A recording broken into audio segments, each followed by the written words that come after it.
Il y a pas très longtemps, je me suis rematé The Breakfast Club, un film écrit et réalisé par John Hughes qui, avec ce film sorti en 85, a apporté de nouveaux codes au genre du teen movie. Bon, c'est un classique, regardez-le.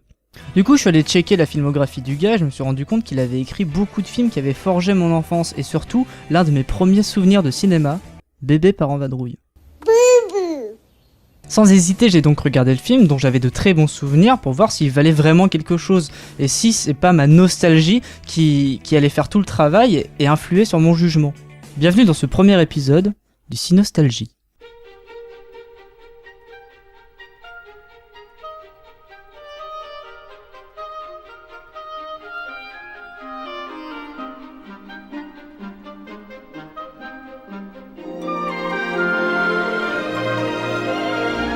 Bébé part en vadrouille ou Baby is Days Out dans son titre original, c'est donc un film écrit par John Hughes, sorti en 1994 et réalisé par Patrick Reed Johnson, un gars qui a une carrière pas très marquante à part peut-être Fievel et le Nouveau Monde. Et tout de suite, c'est le résumé.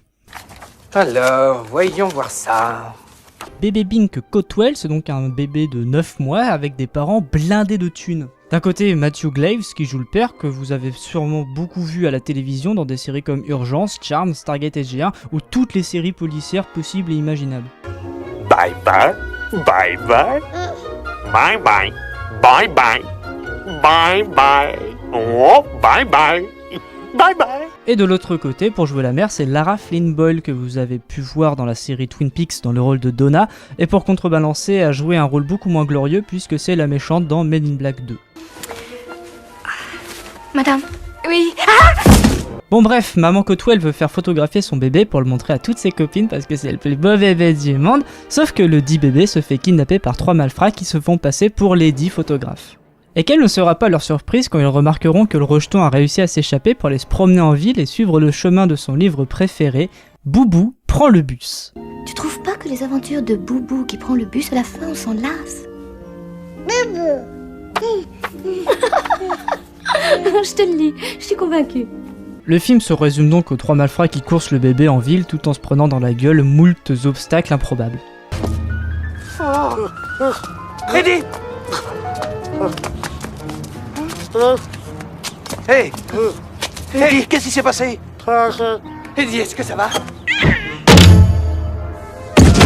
Le tout est entrecoupé de scènes pas très intéressantes avec les parents Cotwell qui cherchent leur bébé avec l'aide du FBI. Et franchement, je pense que le FBI en a vraiment rien à péter de la disparition d'enfants. Prévenez Rogers et McCloskey, dites-leur de faire demi-tour, nous repartons au tic-tac chercher le boubou. Et demandez des renforts. Et pour moi, le principal problème de ce film, il est là, c'est que je n'ai aucune empathie pour les parents. Ils sont blindés de thunes, ils vivent dans une baraque énorme et la mère se préoccupe plus de l'image de son fils que son éducation qu'elle préfère laisser à la nourrice. Par contre, les 3 malfrats, eux, me sont très sympathiques. Eddie, le leader, interprété par Joe Montagna, est doublé en VF par José Lucioni, le comédien de doublage officiel d'Al Pacino, entre autres. Je suis une banane. Je suis une noix de coco. Je suis une énorme salade de fruits. Regarde, hein, regarde. Voilà, je suis l'enfant de la jungle. Par ici. Voilà, c'est ça. C'est bien. Ah, ça y est, tu le tiens. Vas-y, vas-y. Vico, les muscles, interprété par Brian Alley, et franchement, j'ai pas trouvé grand chose à dire sur lui. Voilà comment on éteint les feux de forêt. Et enfin, mon préféré, Norby, c'est un peu le souffre-douleur de la bande, interprété par Joe Pantoliano, Cypher dans Matrix. Surprise, connard. Je parie que celle-là, tu t'y attendais pas. Pas vrai? Et j'ai vraiment une empathie pour ces 3 gars, 3 petites frappes, ringardes, losers et un peu débiles, mais au grand cœur. Et c'est clairement eux qui portent le film. Et les voir se faire martyriser par un chiard de 9 mois à leurs dépens les rend vraiment très attachants. Après la voiture rouge, on y va. Allez,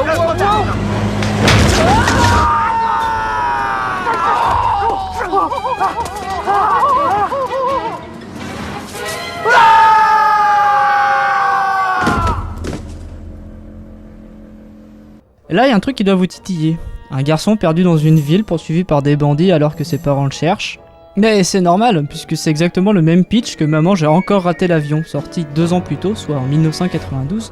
Et c'est normal que les 2 films se ressemblent, puisque c'est John Hughes qui a écrit les 2 scénarios. Mais là où dans Maman j'ai encore raté l'avion, on a affaire à un sale gosse sadique et sociopathe qui martyrise 2 mecs,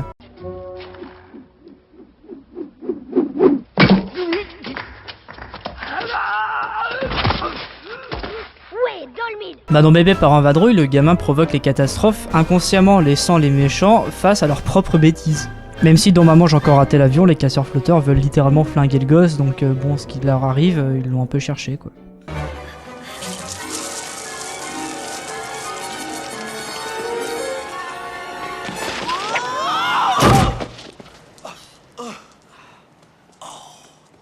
J'aime toujours autant ce film, ça doit faire 15 ans que je l'avais pas vu et franchement c'est drôle. Enfin, c'est drôle si vous aimez voir des mecs faire des chutes impossibles et survivre à la fin. Parce que l'humour de Bébé part en vadrouille repose surtout sur le slapstick, un genre d'humour reposant surtout sur la violence physique volontairement exagérée.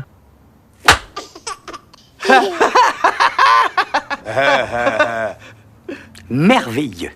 Si t'essayais un peu dans l'autre sens pour voir.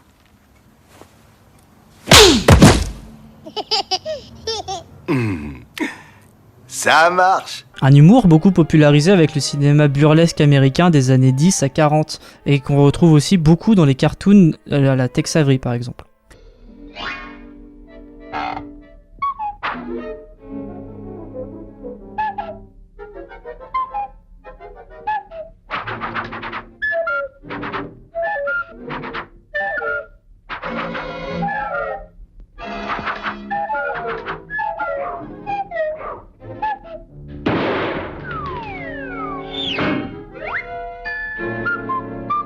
Le film a bien vieilli et bien rythmé. Les scènes d'enquête avec les parents et le FBI servent d'interlude entre les scènes de gag impliquant le bébé et les trois malfrats. Ça permet d'éviter des ellipses temporelles où on aurait l'impression que les personnages se téléportent dans la ville. Du coup, je vous recommande ce film en fait. Il est simple, sans prétention, il est divertissant, donc je vous le conseille de le mater entre amis ou même en famille en fait. Hé, Eddie!